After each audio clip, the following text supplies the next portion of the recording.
Geología, desastres naturales, consecuencias. ¿Qué pasa después del paso de un huracán y cómo están nuestras infraestructuras para resistirlos? Osiris de León conversará con nosotros. Bienvenido, ingeniero. Buenos días, Pedro. Buenos días, Ulises. Buenos días, Lizelot. Buenos días a todo el pueblo dominicano. Contento de estar con ustedes aquí en esta mañana, este martes. Usted vino con energía, ingeniero, como siempre. Siempre hay que tener energía. Siempre. Yo creo que el ingeniero es una especie de ser humano que realmente está acorde con la función y con la preparación intelectual que tiene. Siempre está positivo. Es una persona que estudia las energías, los movimientos de la Tierra, qué baja, qué sube, qué se mantiene estático. Él siempre tiene... La fuerza de gravedad. Sí. Y bueno, y tener la voz autorizada de él para nosotros es un placer. Gracias. De verdad que sí. Gracias, ingeniero, por estar con nosotros y hacer el esfuerzo de estar tempranito orientando a la gente. Ingeniero, en prima fase, pues hablemos de la magnitud que tiene María en este momento y de lo que nos pudiera estar pues sucediendo si pasa con las condiciones que tiene hoy el fenómeno. Mira, María en el momento actual está al oeste de la isla de Guadalupe y va en ruta hacia San Juan, Puerto Rico. María en la noche de ayer sufrió un pequeño cambio al entrar a la isla de Dominica, en el Caribe Menor. Es decir, el tránsito del Atlántico al Caribe es por un arco de islas y al chocar con la isla de Dominica, ahí primero se movió de este a oeste, es decir, horizontalmente, luego se movió de sur a norte, lo que quiere decir que si tú vas ahora a Dominica vas a encontrar un panorama desolador, devastador. ¿Por qué? Porque el ojo anoche recorrió la isla entera. Wow. O sea, se dedicó a recorrer la isla entera, cosa que no es normal. O sea, no es común. Sí. Es decir, normalmente un huracán pasa transversalmente, tangencialmente, lateralmente, pero es muy difícil que te entre por la parte sur y luego coja la parte norte. Por tanto, el ojo estuvo cubriendo la isla entera por varias horas. Wow. Y eso es terrible por el tipo de daño que te hace antes de llegar y al salir. Alguien te puede decir, pero en el ojo no hay viento. Sí, en el momento en que el ojo está sobre ti. Exacto. Pero el ojo va a cruzar y cuando el ojo sale, como pasó aquí con San Zenón, mientras el ojo estuvo sobre Santo Domingo no hizo daño, pero el ojo sale. Cuando el ojo se desplaza, viene la carga de viento posterior y te destruye todo y así está Dominica. Decía John Morales ayer, como que en República Dominicana no le están dando el nivel de gravedad que puede provocar el paso de María por el país, que dicen que va a pasar por fuera, que lo que tendremos es mucha lluvia, que el ojo no estará conectando directamente con nosotros. ¿Qué opinas tú dándole ese seguimiento que vienes haciendo a este fenómeno María? Mira, tú sabes que la realidad, el pueblo dominicano, desde Cabo Engaño hasta la frontera y desde Puerto Plata hasta Pedernales, está lleno de bancas de apuestas. Sí, eso o sea, que somos un país de ignorantes. Y que jugamos a la suerte. Sí. Siempre apostamos a la suerte, Pedro. Y aunque ve el fenómeno, la gente dice, bueno, la suerte va a estar de nuestro lado. Y con el tema del clima, si bien es cierto que otra vez la suerte puede estar de tu lado, los fenómenos meteorológicos son impredecibles. ¿Y tú sabes por qué, Pedro? Si tú chequeas la historia ciclonológica del planeta Tierra, no vas a encontrar dos huracanes que hayan seguido exactamente la misma ruta. No, porque cada huracán es como un muchacho distinto que tú lo mandas al parque y cada cual coge su camino distinto, dependiendo de 4 factores. Número 1, temperatura en la superficie del mar en el momento en que él va cruzando. Número 2, presión barométrica en la zona por donde va cruzando. Tercero, flujo de vientos en la zona donde va cruzando. Y cuarto, obstáculos topográficos con los cuales pueda colisionar en tierra en un momento determinado. Fíjate lo que hizo anoche cuando iba pasando por Dominica. Un giro que uno sabía que iba a ser un giro. Ahora, la pregunta es, ¿para dónde el giro? Porque depende, es decir, si a ti te dice ahora, Lizelot, o te dice Ulises, hay 2 carros que chocaron en la 27 de febrero con Lincoln. ¿Para dónde se movió el carro blanco y para dónde el carro rojo? Tú dices, espérate, déjame ver. Porque depende del ángulo con el que colisionan. Un huracán que colisiona con un sistema montañoso, si colisiona muy tangencialmente, se desvía hacia abajo. Pero si colisiona muy arriba, se desvía allá arriba. Si colisiona de manera frontal, puede entonces cruzar y entonces luego retomar su dirección. De ahí que siempre tú tienes que esperar a que colisione para saber en qué dirección va a tomar después de la colisión, porque la colisión siempre es impredecible. Entonces depende de cómo le dé al sistema montañoso donde tocó. Entonces de ahí que John Morales tiene razón cuando te dice, mira, la gente está subestimando. En el tema de los huracanes, nunca tú debes subestimar. Nunca debes pensar que no va a pasar nada. ¿Sabes por qué? Porque nosotros aquí, y en el caso tuyo quizás no, porque tú eres muy joven, cuando el caso de David, todo el mundo aquí asumió que David iba a pasar al sur y que no iba a hacer nada. Y cuando iba frente a San Cristóbal decidió hacer un giro hacia el norte, entró tierra adentro y el resto fue destrucción. ¿Ves? Entonces, te puede ocurrir con cualquier huracán en cualquier momento. ¿Sí? Que un huracán está programado a cruzar tangencialmente por tu costa y de repente, por cualquier situación particular, cambio brusco de presión, cambio brusco de flujo de viento. ¿Cuántas veces no has estado tú en el malecón y de repente la brisa viene de un lado y 3 minutos después te cambia en otra dirección? Entonces, eso es normal en la naturaleza.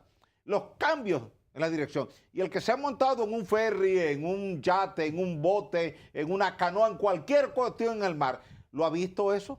Que de repente va el viento en una dirección y después te cambia en dirección contraria. Eso pasa en el mar. Entonces, un fenómeno meteorológico está sujeto a esos cambios. De ahí que tú ves que siempre el que entiende de meteorología y que es prudente, te dice, mira, la ruta que lleva ahora es tal. Sin embargo, esperemos porque cualquier cambio se puede producir en este momento. Fíjate que ayer la proyección era que tocara a Puerto Rico por el lado sur.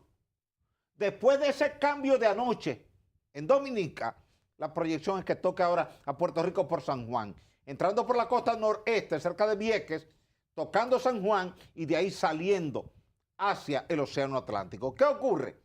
Tú no sabes cómo va a impactar el sistema montañoso del Yunque cuando llegue a Puerto Rico. Si lo toca muy al sur, en lugar de cruzar linealmente, puede hacer un pequeño giro y acostarse.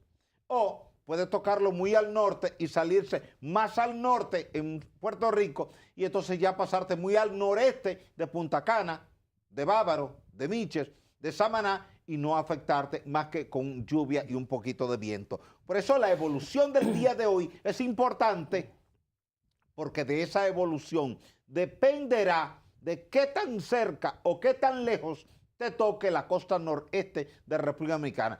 El alivio momentáneo es que ese impacto de anoche en la isla de Dominica te lo movió un poquito hacia arriba. Nos beneficia. Claro, nos beneficia, porque al tú proyectar la trayectoria hacia territorio dominicano, en lugar de que te tocara cerca de Bávaro y Punta Cana, o peor aún, y no lo digo para alarmar, si el desvío, en lugar de haber sido hacia el norte, hubiera sido hacia el sur, te podía impactar por La Romana y Santo Domingo.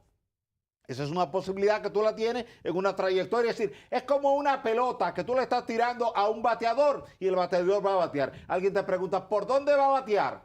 ¿Por el right o por el left? Tú dices, espérate. No se sabe. Depende de dónde venga el lanzador. Eso pasa con los huracanes. Es decir, la gente dice, no, hay que saber, no. Es que es un cuerpo que va en movimiento. Es una masa de viento. ¿Qué es un huracán? Es una masa de viento que tiene un centro de baja presión y se va moviendo en función de unas corrientes de viento que pueden cambiar. Por eso que tú ves los giros. ¿Qué pasó con Irma? Irma primero comenzó a moverse hacia el noroeste, después hacia el suroeste, y después hacia el oeste, y después hacia el noroeste. Entonces, si tú lo ves, el dibujo de la trayectoria de Irma, que la teníamos hace una semana y pico, era como un niño en la escuela haciendo algún garabatito. Tú dices, pero esto no responde a un modelo. No, porque estaba respondiendo a las condiciones reales de la superficie del Océano Atlántico en ese momento. Partiendo, ingeniero, de este evento, de las condiciones que tiene, ¿cómo está nuestro país? ¿Cómo pudiera impactar, por ejemplo, bueno, sabemos que si los vientos encuentran zona montañosa, pues las montañas pudieran ayudarnos un poquito a debilitar y que no siga un paso arrollador. Pero nuestra estructura, nuestras infraestructuras, acueductos, carreteras y otras obras, ¿cómo están en este momento? ¿Qué conocimiento tiene el ingeniero sobre la realidad en la que tenemos hoy en día? ¿Qué podemos esperar partiendo de lo que conocemos de este evento. Ok, comencemos con el tema más delicado y que nos ha dado más dolores de cabeza en las últimas 3 décadas. Presas. Exacto. Con las presas hemos aprendido una lección. A fuerza de mucho tropezar con la piedra, hemos levantado el pie. Siempre pensando en que necesitábamos el agua para acueductos y para hidrogeneración, no queríamos bajar el nivel de la presa porque siempre se entendía que eso era dinero que se estaba perdiendo aguas abajo y que además provocaba inundación y daño. Entonces, el manual de operación del complejo Tavera-Bao te dice que si hay un huracán que viene, la presa no debe estar en su nivel de agua por encima de la cota 320.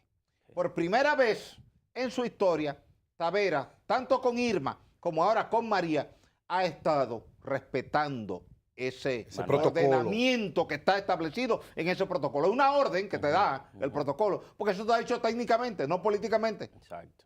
Te dice textualmente, cuando un fenómeno meteorológico esté a 600 kilómetros al borde este de la cuenca de la presa de Tavera, el nivel de la presa no deberá estar por encima de la cota 320 metros sobre el nivel medio del mar. Es una orden, una ley, una orden ejecutiva que tú tienes que cumplirla para salvar vidas y propiedades. Eso se está cumpliendo.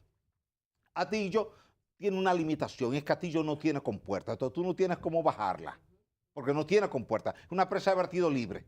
Entonces, ahí en el futuro tendremos que hacer algo para poder administrar mejor y que no se nos inunde el Bajo Yuna. Ahora, vámonos a las estructuras en Santo Domingo. Si tú haces un recorrido por Naco, por Piantini, por Bellavista, por La Julia, por Evaristo Morales, por Serrayés, vas a encontrar que todo está lleno de torres muy altas.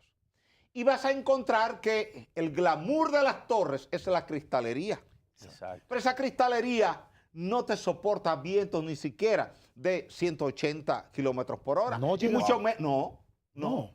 Pero sea que- hablaban recientemente, escúchame Ulises, de que estaban preparadas para 240 kilómetros por hora. Eso es un decir. La realidad es otra. La realidad es otra, sí. La realidad es que, y se lo he dicho a funcionarios del Ministerio de Obras Públicas, tenemos que revisar el código de carga de viento y actualizarlo. Después de lo que tuvimos con Patricia en el Pacífico, con vientos máximos sostenidos de 325 kilómetros por hora y ráfagas de 400 kilómetros por hora, una ráfaga te puede destruir esa cristalería en 30 segundos. Ráfaga lo que te quiero decir es que no llega a un minuto de tiempo, pero no necesita el minuto para romperte la cristalería. Con 50 segundos que te lo golpea, te lo rompe. Y es ráfaga. Viento máximo sostenido es que dura más de un minuto cuando tú lo estás midiendo. Y ráfaga es que duró menos de un minuto. Pero cuando tú combinas una carga de viento de, por ejemplo, Irma o María. María ahora ha estado en 257 kilómetros por hora, con ráfagas de 315. Irma tenía 298 y ráfagas de 350. Una combinación de esa carga de viento constante más la ráfaga te destruye esa cristalería. Entonces tenemos que ir modificando eso. Segundo, observen lo que pasó en la zona de Barbuda y en la zona de San Martín. ¿Por qué el 90% de la infraestructura quedó destruida? Porque la infraestructura no estaba diseñada para esa carga de viento. Pero no es solamente Antigua, Barbuda, San Tomás, San John, San Croix, Guadalupe, Dominica. Pasa en Puerto Rico, pasa en República Dominicana, pasa en Haití, pasa en Jamaica y pasa en Cuba. En Cuba hay una destrucción total. ¿Tú por qué no la ves mucho? Porque no sale mucha Porque ellos siempre han estado destruidos. No, Hay una y el hecho destrucción. mismo del flujo de las informaciones. Sí, hay una destrucción. O sea, en la parte norcentral de Cuba, desde Santa Clara hasta La Habana, hay alto nivel de destrucción. Fíjate que el gobierno dominicano mandó ayuda en el día de ayer. Sí. ¿Y qué mandó? Materiales de construcción. De construcción para levantar eso. Entonces, eso te dice a ti que tenemos que revisar nuestras los estructuras suelos. para adecuarlas a esas nuevas cargas de viento. Osiris, ha llovido bastante. Muy Tenemos importante eso. con las lluvias de Irma, se nos anegaron varias zonas que todavía tenemos desastres naturales en el norte. ¿Qué esperar? No nos toca, eso esperamos, el ojo del huracán en el centro como isla, sino que nos da en las costas por fuera de unos 30, 40, 50 kilómetros, me corregirá, por la zona de Punta Cana hacia afuera, pero nos deja agua, nuestro suelo. ¿Qué va a pasar? Mira, tal como tú dices, hemos tenido mucha lluvia, tanto lluvia remanente de Irma como lluvia remanente de José.